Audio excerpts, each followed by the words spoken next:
Superman and Lois concluded its final season recently and was just added to HBO Max, so I thought now, since the dust has settled and newer viewers would be checking the show out, it was time for me to give you my thoughts on the season as a whole.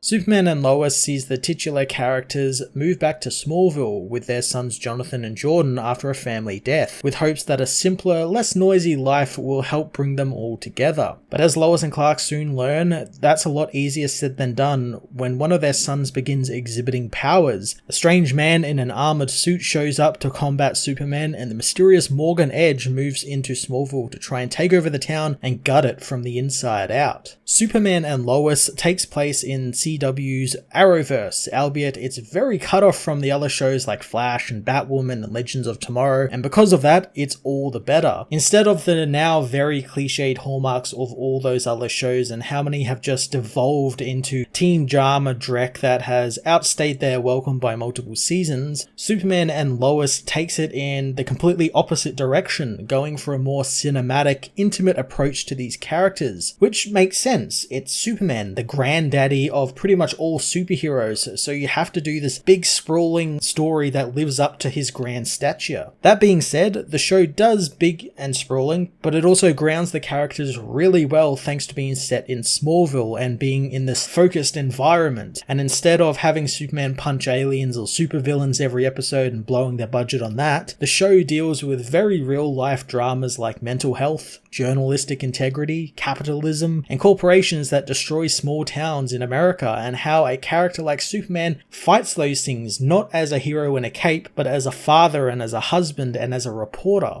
I absolutely loved the character getting to deal with these sorts of things, since many of my favourite parts from the comic books are when Clark gets to not use his alien powers or abilities, but his kindness and the lessons his parents taught him growing up, and the power which comes from his job as a journalist, which more often than not end up being the best and most powerful powers he has. The show upends a lot of the tropes the CW lays down in a myriad of its shows, like school drama, or since there are two brothers on the show, you would maybe expect some type of rivalry, but like everything else the show is doing, it does that differently and holds it all to a higher standard, never falling into these tropes that Flash and Supergirl long drowned in. It skirts them a little bit, but only so it can subvert your expectations and explore these family dynamics. Tyler Hoechlin and Elizabeth Toulouse return as Clark Kent and Lois Lane respectively, blowing their last appearances from the Crisis events out of the park as finally they get their time to shine and own their roles properly. Tyler brings a warmth and friendliness to Superman, remembering the key ingredient to the character is that he's a friend who is there to help you. The way he plays both Superman and Clark Kent are very fantastic as well, with Superman being the broad-shouldered beacon of hope who's always there to lend a hand, and Clark being a bit more of a reserved version of that, playing up the slightly bungling reporter role when necessary, but still being that sort of kind and warm soul that people need.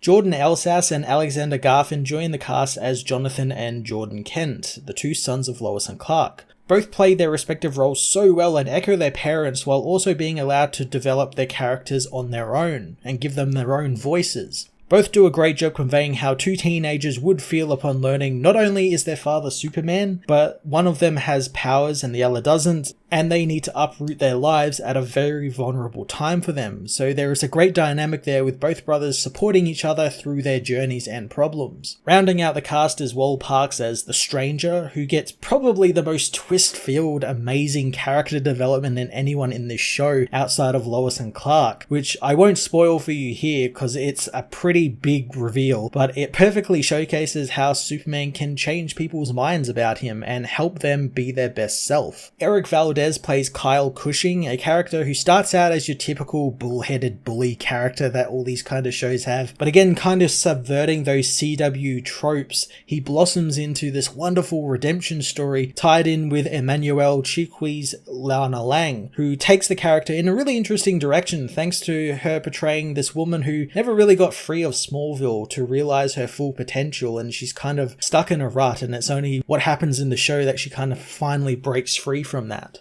Adam Rayner takes the role of Morgan Edge, who, like Wall Parks, has a really huge twist halfway through the season, but he plays the role with this charm and this intensity, and he becomes this great foil to, at first, Lois Lane, and then later on Superman and Clark. Superman and Lois Season 1 was one of my all-time favourite pieces of Superman live-action media. It was sincere in its characters and the arcs it set out for them, pairing some old-world sensibilities that you'd get from a small town and optimism with some modern-day style and flair, making each character so charismatic and a joy to watch, and the action beats were absolutely top-notch and very creative. I'm going to give Superman and Lois Season 1 a 10 out of 10.